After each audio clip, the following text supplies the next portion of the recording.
up guys, welcome back to the channel, and on today's video we're going to be talking about overtraining, what you can do about it, and full disclosure, this is going to be a very basic video. I mean, we're not going to be going into the science behind overtraining, but the great thing about basic videos is that it helps people that may not know about the subject, and if you do know about the subject, it helps you feel really smart, really intelligent, and then hopefully you can add some intelligent comments. So yeah, let's get into it.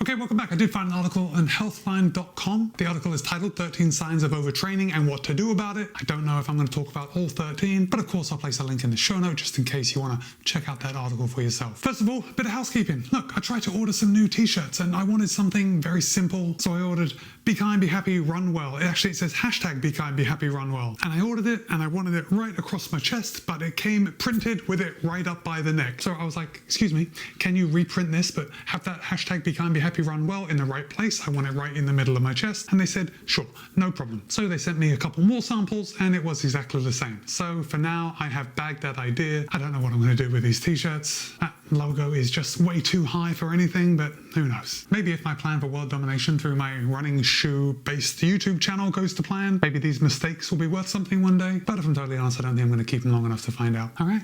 Let's talk about overtraining. In a very small nutshell, overtraining happens when you work out too much and you don't give yourself enough time to recover. Of course, you could do this for a week. You could work out too much, kind of neglect recovery, and then recover fully, and you're not going to be in full-blown overtraining syndrome. This is something that occurs over a longer period of time. So according to the article, the first sign of overtraining is not eating enough. And right off the bat, I'm actually not sure if this is true. Now, perhaps not eating enough could contribute to overtraining syndrome. Actually, you know what? That's actually right. The list is titled Signs and Symptoms of Overtraining. So I think actually not eating enough could contribute to overtraining syndrome. And it's a very simple concept, isn't it? When you're working out all the time, you're using a lot of energy. If you're not eating enough, you're not replacing that energy. So your body's going to be using its energy stores. You might start experiencing some weight loss that you didn't intend, or some other nutritional deficiencies like anemia. I know anemia is very common within runners. Now, the second sign of overtraining, according to the article, is soreness, strain, and pain. And basically the article says that when you work out a lot, you might experience muscle soreness or pain. And it says that overstressing your body could result in micro tears. And as we know, when we work out, we intentionally introduce micro tears into our muscles, and then when they heal, they come back stronger. So I'm not actually sure. Second one, I'm not actually sure if that is a good representation of overtraining. In fact, I would say that on a daily basis, some part of me is sore, and yet I don't think I'm overtraining. But maybe we'll have a few more things that we can look into as the list goes on that you can identify with, or more importantly, I can identify with, because I'm the only one here talking about it. The third thing is overuse injuries. And yes, I would agree with this. Overtraining can lead to overuse injuries. And in fact, I have experienced several. But to me, at least my very elementary understanding of what overtraining syndrome is, one does not necessarily lead to the other. And I think you can have overuse injuries without overtraining. I think poor training practices is more likely the culprit of what leads to injuries. And what kind of injuries are we talking about? Well, you know, shin splints. A lot of new runners get shin splints. Plantar fasciitis, I've had that a couple of times. Stress fractures, that's a biggie. I have had quite a few stress fractures, mainly in my hips and sacrum. I think I've had them a couple times in each. And how do you fix it? Well, rest. It's really that simple. The fourth sign of overtraining is another funny one. I think it's quite debatable, but it's fatigue. And I think fatigue is one of those very nuanced things, because I finish a run every day and I'm pretty fatigued. But that's absolutely normal, right? I mean, we go out for a run, we're going to feel fatigued, especially if we're doing any kind of workout. We might not feel that fatigued if we're going out for a short, easy run, but tempo runs, intervals, long runs, we're going to feel fatigued when we get back. That doesn't mean that you are overtraining. I think the most important thing to remember when we're talking about fatigue and overtraining is if it's excessive. And what's excessive is going to be different from you as it is from me. But fatigue isn't just from doing a lot of something. It could be doing less of something, like eating. So this is where they all start to tie in together. If you're eating less and you are running more, your fatigue levels are going to be higher. So just keep an eye on it. You know, I think it's always a pretty easy fix. But when I say easy, I mean, it's easy. We know what we have to do. It's actually doing it that turns into the tricky thing. The fifth sign of overtraining is reduced appetite and weight loss. Now, we all know that exercise kind of curbs hunger for a little bit, especially when we come back from a run. We know we're supposed to eat fairly soon after that run, but sometimes we just don't feel like it. It's especially so after racing. I know when I finish a marathon, I know that I am supposed to go right to the food tent to get something to eat, just to help my body kickstart that healing. And every single time, I am never hungry. In fact, eating is almost a chore. So do I do it all the time?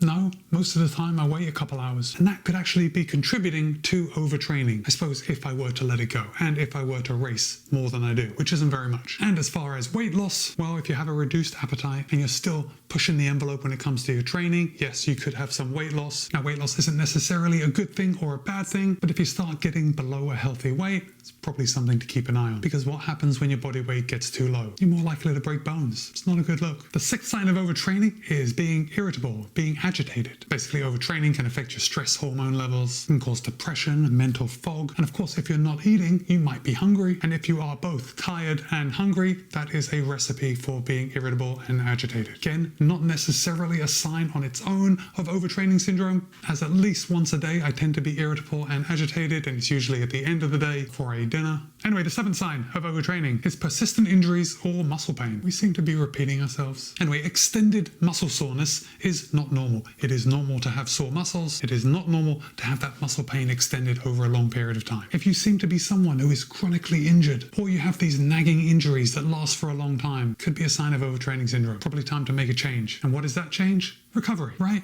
When in doubt, stop it. And by it, I mean running, or any kind of activities. Our body needs time to recover so we can perform at our best the next time we go out. Oh, this is a good one. The eighth sign of overtraining is a decline in performance. Look, you may find you have less strength. Your perceived effort is higher than you think it should be, or it has been in the past. And if you're racing a lot, or you're doing time trials, or you're doing intervals, and you're trying to hit a certain pace, you may find that you're not able to reach those paces. That is all a sign of overtraining syndrome. Now, of course, there are a lot of things that go into this as well.